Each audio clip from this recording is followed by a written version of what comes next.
이사야. 이사야는 굉장히 위대한 선지자입니다. 이스라엘을 보통 선지자의 나라라고 그럽니다. 왜 그러느냐 하면 이스라엘 사람들은 선지자로 분류할 때 아브라함도 선지자라고 분류를 합니다. 모세도 선지자죠? 그러면 여호수아도 선지자로 분류를 합니다. 사실상 대부분 다 선지자다. 이렇게, 그러니까 위대한 사람들은 선지자다. 이렇게 일컫고 있습니다. 선지자, 다른 말로는 예언자라고 그러죠. 선지자, 예언자. 그런데 선지자들도 두 종류의 선지자들로 나누죠. 엘리야, 엘리사. 이분들은 위대한데 책은 안 썼습니다.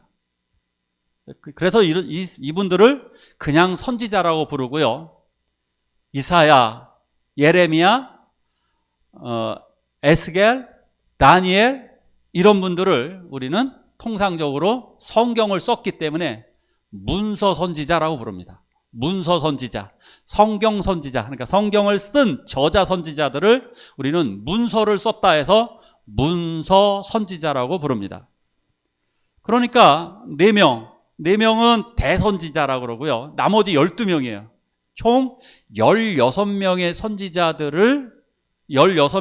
선지자들을 우리는 문서 선지자라고 부릅니다. 오늘은 주인공 그 맨 앞에 문서 선지자의 대장이라고 할 수 있는 이 16명 중에 가장 위대한 사람 하나를 꼽으라고 그런다면 어쩌면 다니엘과 더불어 쌍벽을 이루는 이사야 선지자입니다. 이사야, 영어로는 아이제아라고 그러죠. 아이제아. 뜻은 여호와는 나의 구원이시다. 이런 뜻입니다. 근데 이사야 선지자 이름의 뜻, 여호와는 나의 구원이시다. 누구하고 똑같습니까?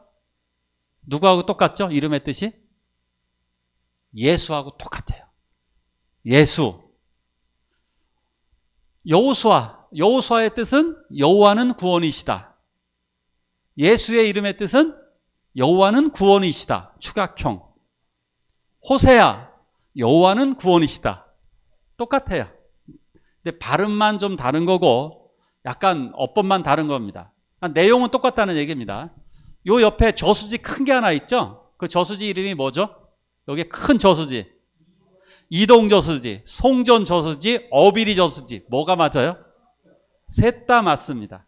어비리 저수지라고 해도 되고 다 그렇습니다. 내용은 똑같이 다 저수지입니다. 이사야, 호세야, 여호수아, 예수 사실상 다 같은 뜻입니다. 이사야 선지자가 얼마나 위대하냐면 신약 성경에서는 인용을 할 때 위대한 선지자 걸 많이 인용을 하겠죠. 신약 성경에 411번이나 이사야 성경을 인용을 했어요. 이렇게. 예수님도 이사야 이야기를 아주 많이 했습니다. 이사야가 말하기를, 이사야가 이랬다 해서 이사야 이야기를 많이 했습니다. 이사야는 아주 독특하게도 아내도 선지자라고 불렸습니다. 그러니까 부부 동반 선지자. 그러니까 성경에서 거의 유일하다라고 할 수 있는 부부 동반 선지자였습니다. 이분은 20세에 부름을 받아서 80세 돌아가실 때까지 대략 50년 동안 선지자로 활동한 사람입니다. 임금은 4대를 보았습니다. 4대 동안 대략 50년 이상을 예언하신 위대한 선지자였습니다. 자, 이번 말씀 본격적으로 볼게요. 같이 읽을까요? 시작.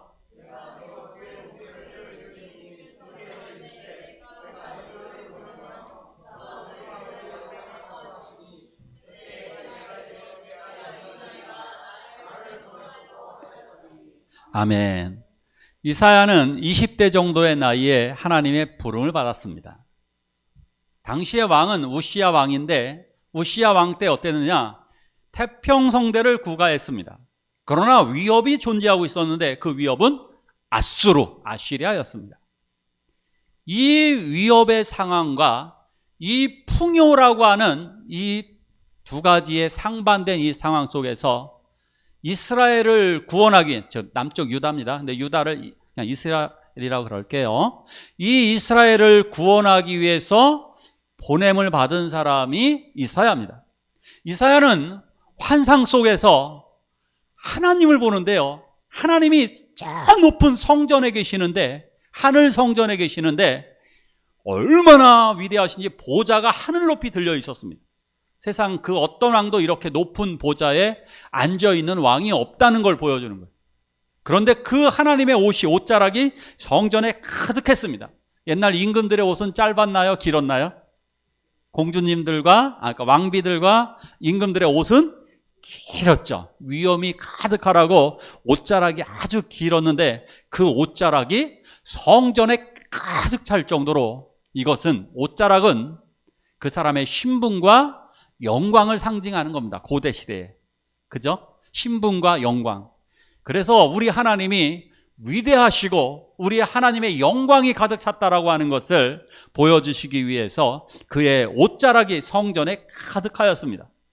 그런데 그곳에 날아다니면서 찬양하는 존재가 있었는데 그 천사의 이름을 우리는 스랍이라고 부릅니다. 스랍 천사들이 날아다니면서 찬양을 했는데 그 찬양 소리가 얼마나 컸는지 문지방이 막 흔들릴 정도로, 이 성전의 지반 자체가 흔들릴 정도로 엄청나게 우렁차게 이 스랍들이 찬양을 했습니다. 그래서 이 스랍, 요거를 누가 본따 가지고 금세 걸그룹을 만들었어요. 요렇게. 얘네들 혹시 보셨어요? 르세라핌이라고 하는 여자 걸그룹이 있는데 이 걸그룹이 똑같은 이름이에요. 스랍을 그 복수형으로 세라핌이라고 그래요. 세라핌. 그래서 얘네들이 르세라핌. 근데 기분 나쁘게도 찬양은 하나도 안 합니다. 기분 나빠요. 저는 원래 이런 그룹은 교회에서 만들어야 되는데, 그죠? 우리 교회에서 먼저 딱 만들어가지고 찬양하는 너희들의 이름은 르세라핌 딱 이래야 되는데 안타깝게도 그러하지를 못했습니다. 자, 근데 바로 이 순간에 하나님의 영광을 본 순간 이사야는 죽게 되었습니다. 왜냐하면 하나님의 영광을 보면 인간들은 살 수가 없기 때문입니다. 그래서 거기서 벌벌 떠는데 그 스랍 천사가 날개로 날라서 오더니 집게로다가 제단에서 숯불을 하나 들고 와서 입술에 대줍니다. 두 가지, 이 완벽한 의미는 무엇이냐면 내가 너를 정결케 해주겠다. 그리고 내가 너의 입술을 사용하겠다. 이 두 가지 의미로다가 그 제단 숯불을 입술에 대줍니다. 그리고 하나님께서는 이렇게 말씀하십니다. 성부, 성자, 성령 하나님이 이렇게 말씀하십니다. 내가 누구를 보내며 누가 우리를 위하여 갈고. 자, 누가 가야 될까요? 근데 아마 뻘쭘했을 것 같아요. 왜냐하면 이 상황이에요. 집사님, 누가 가면 좋을까요?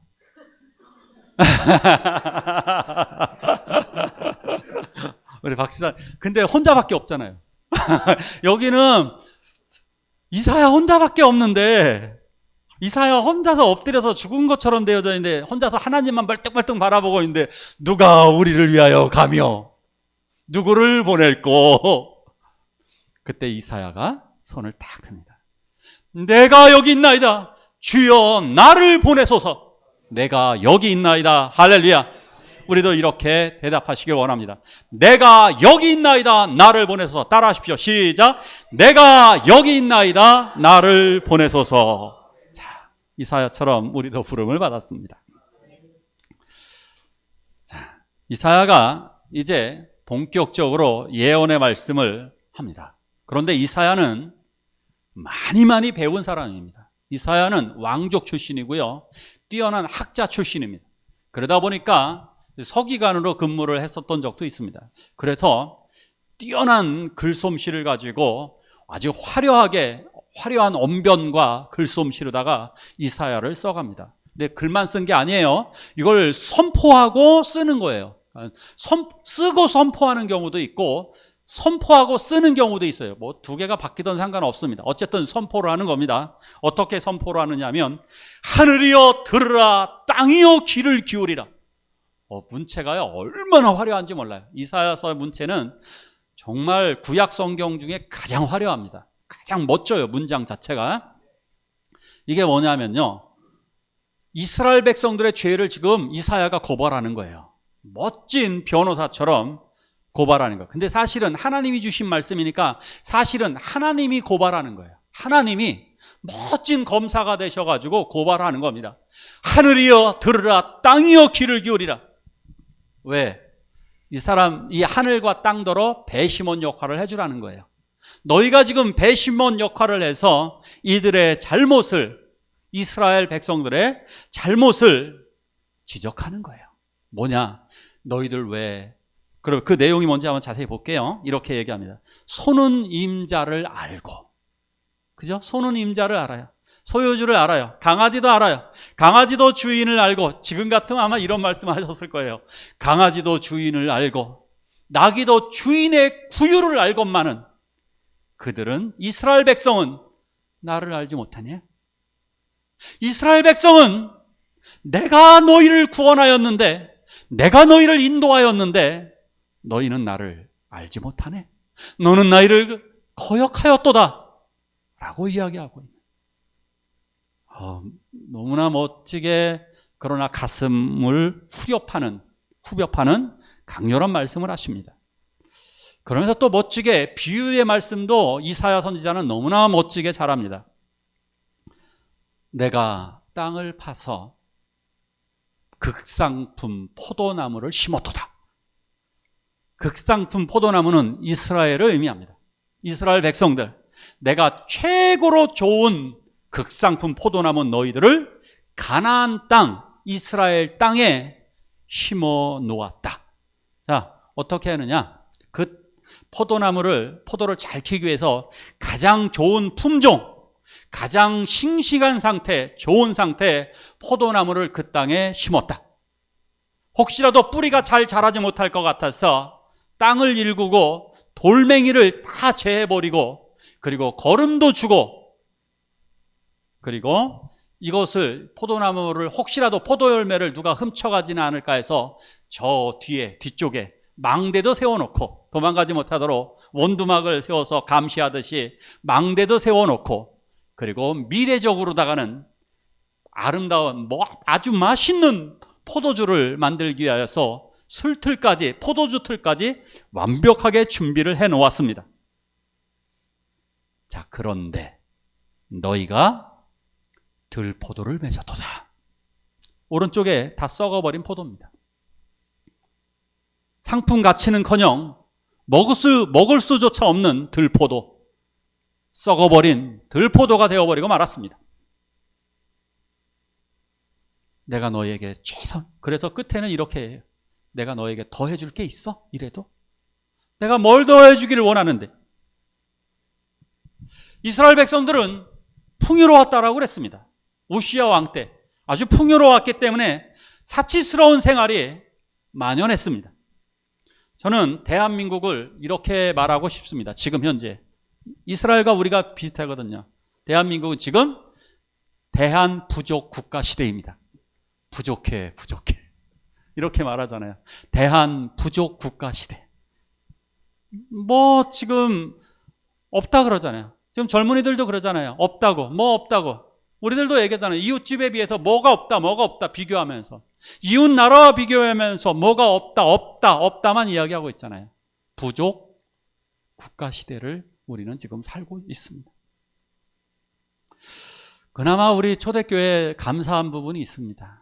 우리 초대교회는 서로 옷도 나눠서 입고, 이것저것 물품도 서로 나누고 음식도 나누고 이러는 거 보면, 저희 교회는 화려한 분이 한 분도 없네요. 사치하시는 분이. 지금처럼 검소하게 사시기를 축원합니다. 아주 잘하시는 겁니다. 이것 때문에 하나님께서는 심판을 말씀하십니다. 내가 너희에게 본보기의 삶을 원했는데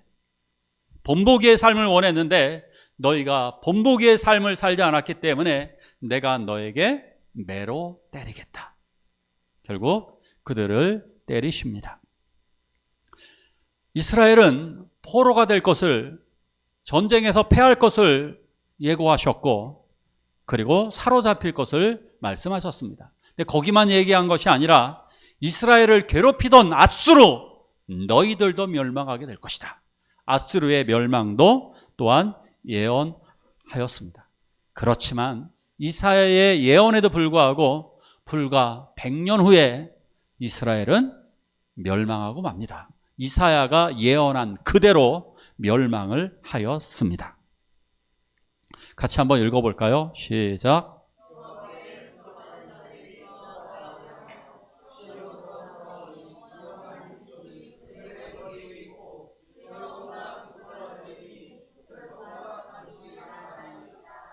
아멘.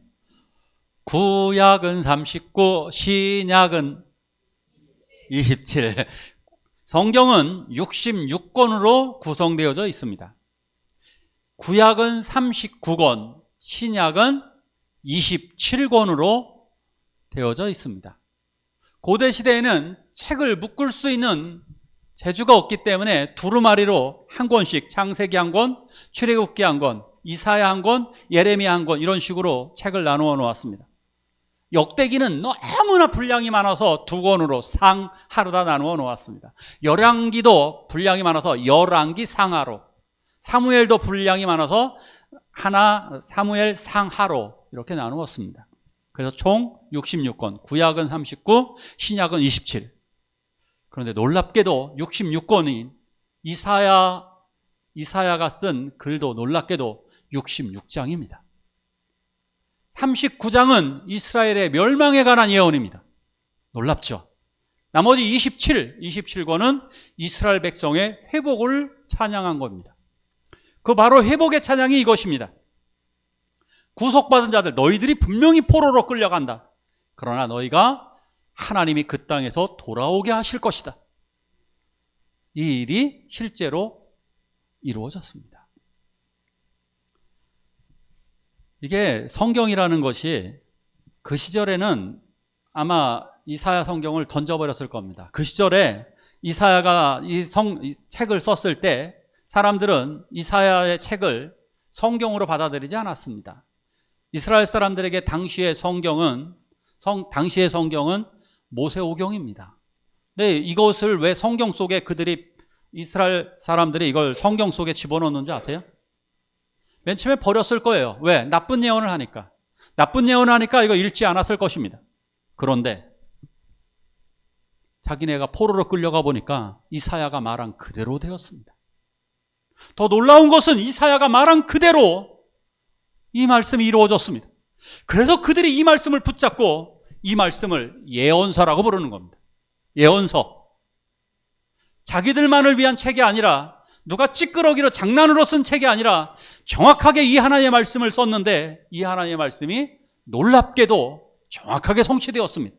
이스라엘 백성들이 영원한 기쁨을 가지고 돌아오게 되었습니다. 이사야서의 내용이 찬송가로도 엄청 많이 나옵니다. 복음성가, 찬송가에 이사야가 쓴 내용이 굉장히 많습니다. 혹시 이런 찬양 들어보셨습니까? 거기 거룩한 그 길에 검은 구름 없으니, 이것도 다 이사야의 찬양입니다. 거룩한 길을 다니리, 이 노래의 제목이 이겁니다. 거룩한 길 다니, 거룩한 길로 돌아오게 된다는 것, 그 예언 이사야를 통해 정확하게 보여주었습니다. 얼마나 기쁨의 날일까요? 이 돌아올 때 이들이 부른 또 하나의 노래가 이겁니다. 복음 들고 산을 넘는 자들의 발길 아름답고도 아름답도다, 이거예요. 이것도 이사야가 부른 노래입니다. 복음 들고 산을 넘어오는 거예요. 복음 들고. 왜? 우리가 돌아온다는 그 기쁨의 소식을 들고 돌아온다는 거예요. 이것이 복음이라는 거예요. 하나님이 우리를 구원하셨다는 소식, 그것이 바로 복음이라는 거예요. 그래서 그 복음을 들고 돌아오는 거예요. 얼마나 감격적입니까? 미국에 사는 흑인들이 감동적인 이유가 있었죠. 노예로 고통을 받던 이 사람들이 거의 흑인이었던, 완전 흑인은 아니지만 절반 흑인이었던 오바마가 대통령이 될 때 감격했습니다. 지금 또 다른 흑인 해리스가 대통령 후보가 되어서 대통령이 될 가능성 50%를 안고 있는 거죠. 이것이 감격이듯이 이 이상으로 이스라엘 백성들이 이렇게 감격의 노래를 부르게 되었습니다. 이사야 이것을 아주 정확하게 예언하였습니다. 더 놀라운 걸 또 보여드릴게요. 더 놀라운 것은 바로 예수 그리스도에 관한 예언입니다. 예수 그리스도에 관한 예언을 이사야처럼 완벽하게 정확하게 예언한 분은 없습니다. 그것도 아주 많이 정확하게 예언을 해놓았습니다.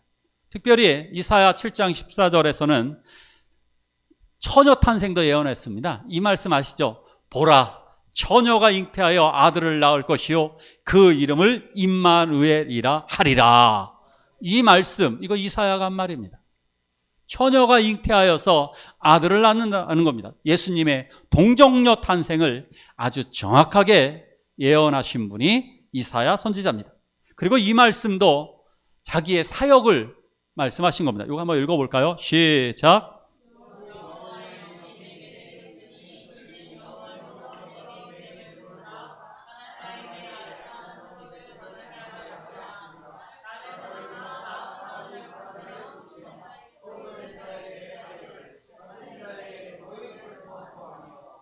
아멘.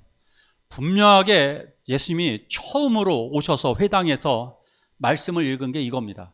자신의 사역을 시작하면서 첫 페이지로 이걸 딱 열었습니다. 이사야 성경책을 달라고 이야기한 다음에 이사야 이 말씀을 딱 읽으시고 이사야 61장 이 말씀을 딱 읽으시면서 주 여호와의 영이 내게 임하셨으니 그러면서 가난한 자에게 아름다운 소식을 전하기 위하여 그리고 마음이 상한 자를 고치며 포로된 자에게 자유를 갇힌 자에게 노임을 선포하며 그리고 이 말씀을 읽은 다음에 어떻게 하셨느냐 이렇게 말씀하셨어요. 이 말씀이 지금 이루어졌다. 무슨 말이냐? 나를 통해 지금 내가 이미 이루었다. 예수를 통해 완벽하게 이 말씀이 이루어지게 됩니다. 더 놀라운 게 있습니다. 예수님의 죽음입니다. 예수님의 죽음을 아주 정확하게 묘사를 하고 있습니다. 마치 옆에서 쳐다본 사람처럼. 이사야 53장을 보면 예수님의 고난은 옆에서 보지 않고서는 이렇게 쓸 수가 없습니다. 예수님은 이사야 선지자가 태어난 지 720년 후에 태어났습니다. 그러니까 740년 후에. 이사야의 예언 다음에 720년 후에 예수님이 태어납니다. 자, 그럼 예수님은 언제 돌아가시는 거냐? 그러면 이사야 선지자가 예언한 이후 750년 이후에 돌아가시는데 마치 예수님의 죽음을 750년 전에 옆에서 본 것처럼 아주 정확하게 묘사를 하고 있습니다. 너무나 감동되는 말씀입니다. 그가 찔림은 우리의 허물을 인하며 그가 찔림, 예수님은 세계에 찔리셨습니다. 예수님은 못에 찔리셨습니다. 예수님은 창에 찔리셨습니다. 예수님은 가시에 찔리셨습니다. 그가 찔림은 우리의 허물, 우리들의 허물 때문이요. 그가 상함은 우리의 죄악 때문이라. 그가 징계를 받음으로 우리가 평화를 누리고 그가 채찍에 맞음으로 우리가 나음을 얻었도다. 예수님이 채찍에 맞은 것, 그것까지도 아셨습니다. 예수님이 채찍에 맞음으로 그렇게 심하게 맞음으로 우리가 나음을 얻었도다 라고 하는 놀라운 말씀 바로 이사야 선지자가 해주셨습니다. 그것을 통해서 우리는 예수님이 연약해서 재수가 없어서 모함에 걸려서 십자가에 돌아가신 것이 아니라 성경 말씀을 이루게 하시려고 우리들을 구원하시기 위하여서 이사야 선지자의 말씀을 완벽하게 이루시기 위하여 스스로 십자가의 죽음을 죽으셨다라고 하는 것을 우리는 깨닫게 되는 것입니다. 이사야 정말 놀라운 선지자입니다. 이사야 선지자는 히스기야 왕에게 정말 많은 도움을 주었습니다. 아하스에게도 도움을 주었는데 아하스는 거절을 했습니다. 그래서 고난이 많이 닥쳤죠. 아하스의 아들 히스기야는 어려울 때마다 이사야를 찾았습니다. 아시리아가 정말 공격해 왔을 때, 그 강력한 아시리아가 공격해 왔을 때 그것을 놓고 그는 함께, 이사야와 히스기야가 함께 기도를 합니다. 히스기야는 이사야가 기도해 주지 않았다면 그건 두려움에 벌벌 떨었을 것입니다. 이사야가 함께 기도해 주었습니다. 그리고 히스기야가 병들어 죽어갈 때 그에게 15년 연장의 삶을 하나님의 계시로 말씀해 주시고 위로를 해준 분, 그 역시도 이사야 선지자였습니다. 이사야 선지자는 이렇게 이스라엘의 가장 강력한 힘이었고 이스라엘을 위해서 평생을 살아간 이런 하나님의 자녀였습니다. 그리고 이사야가 80세쯤에 히스기야의 아들 므낫세, 바로 그때 죽습니다. 80세쯤 되었을 때 므낫세는 그 아버지와 같지 않았습니다. 아버지 히스기야와 같지 않고 오히려 성전에 우상을 드려왔고 우상 숭배를 자행하였습니다. 하나님의 제사를 멸시했고, 그리고 우상을 숭배하는 거의 최악의 왕이 므낫세였습니다. 왕족이었고 편안하게 살 수 있는 노구의 몸을 이끌고 이사야는 므낫세에게 나아갑니다. 그리고 므낫세의 잘못을 지적하기 시작합니다. 당신이 이대로 하면 안 된다. 엄하게 꾸짖다 므낫세는 그 분노로 이사야를 나무 통 속에 집어넣었습니다. 그리고 톱으로 켜서 이사야를 죽였습니다. 이사야 그렇게 순교하셨습니다. 복음 때문에. 하나님의 생명의 메시지를 전하기 위해서 마지막까지 자기가 왕족이었고 왕의 아버지와 같은 편안한 삶을 누릴 수 있었음에도 불구하고 그는 낮은 자리로 내려갔고 죽음의 자리로 예수님처럼 내려가셔서 자기의 목숨을 불사르셨던 분이 바로 이사야 선지자인 것입니다. 위대한 이사야. 저는 이사야를 보면서 정말 너무나 감동이 되는 사람입니다. 저는 지난주에 저에게는 참 희한한 일이 있습니다. 어떤 성도님이 많이 아프면 저도 따라 거기가 아픕니다. 그러니까 예를 들어서 어떤 성도님이 무릎 수술하신다 그러면 무릎이 아프고, 허리 수술한다 그러면 허리가 아프고, 두통을 심하게 앓는 분이 있으면 저도 두통이 심하게 오고, 누가 치통으로 고생하면 저도 그렇고, 이상하게 성도님들의 고통을 기도하라고 그랬던 거예요. 기도하라고 그러시는지 몰라도 간접 체험을 하나님께서 하게끔 하십니다. 이런 체험들이 너무나 많았습니다. 근데 지난주에도 또 신기한 현상이 있었습니다. 지난주에 토요일에 잠을 자는데 새끼손가락이 너무 아픈 거예요. 새끼손가락이 너무 아프는데 그날따라 온 사람이 누구냐? 새끼손가락 수술한 이청민 선생이었습니다. 새끼손가락 딱 보면 아이고, 이청민 선생 온다는 거 몰랐거든요. 몰랐는데 새끼손가락이 아팠으니까 그래서 아팠구나. 근데 너무 아팠습니다. 그래서 지난주에 손가락을 감추고 악수를 했습니다. 그런데 사랑이 많은 성도님들이 왼손을 끌어잡고 양손을 잡고 인사를 하는 겁니다. 근데 악수를 할 때마다 이게 그냥 악수하면 되는데 이게 꼭 치게 되세요, 이렇게. 그러면 저는 온몸이 전기가 온 듯 찌릿하게 너무 아파갖고 인상을 딱 찌푸리게 됩니다. 아마 지난주에 저 인상 찌푸린 것을 보신 분이 있을 겁니다. 그분은 사랑이 많은 분. 엄청나게 사랑이 많은 분입니다. 지난주에 너무 아팠습니다. 아팠는데, 그래서 이 새끼손가락을 치유하기 위해서 어떻게 했느냐? 요렇게 묶어 놓았습니다. 요렇게 묶어 놓으니까, 이거 안 되시죠? 요렇게 묶어 놓으니까 괜찮았습니다. 얘를 혼자 냅뒀더니요, 얘를 혼자 묶어 놨더니 그래도 부딪혀요. 그죠? 혼자 묶어 놓으니까 얘가 부딪혀서 아팠습니다. 또 요렇게 묶어 놓으니까 전혀 아프지 않았습니다. 얘가 보호를 해줬기 때문이죠. 이사야는 바로 이러한 사람이었습니다. 이사야와 함께 묶여 있었던 히스기야는 강했지만 이사야에게 묶여 있지 않았던 므낫세를 비롯한 다른 왕들, 다른 인생들, 이스라엘 결국 멸망하고 말았습니다. 하나님의 사랑과 붙어 있으면 강해지는 것입니다. 우리가 하나님의 사람이기 때문에 우리와 붙어 있는 사람들은 강하게 될 것입니다. 내가 옆에서 이렇게 있어주는 사람, 내가 그들을 위해 이사야처럼 기도해주고 그 말씀을 증거하는 사람. 이사야는 어디든 누구든지 어느 지역이든 상관없이 죽음을 무릅쓰고 낮은 자리로 내려가서 이스라엘 전역의 외국 땅에 그리고 왕 어전 앞에서 하나님의 말씀을 당당하게 선포한 사람이 바로 이사야였습니다. 그렇습니다. 오늘 우리가 외웠던 말씀은 일어나 빛을 발하라입니다. 이사야 선지자가 일어나 빛을 발하라고 합니다. 영광이 우리들에게, 하나님의 영광이 우리들에게 빛이었기 때문에 너희들은 이제 빛을 비추라고 이야기합니다. 우리들의 빛을 비추는 방식은 바로 예수 그리스도를 내가 따라 사는 삶이고, 그리고 나의 입으로 이사야처럼 하나님의 말씀을 전하는 길이 될 것입니다. 그 말씀을 지키며 전하며 살아가게 될 때 우리들의 빛은 찬란하게 빛나게 될 것입니다.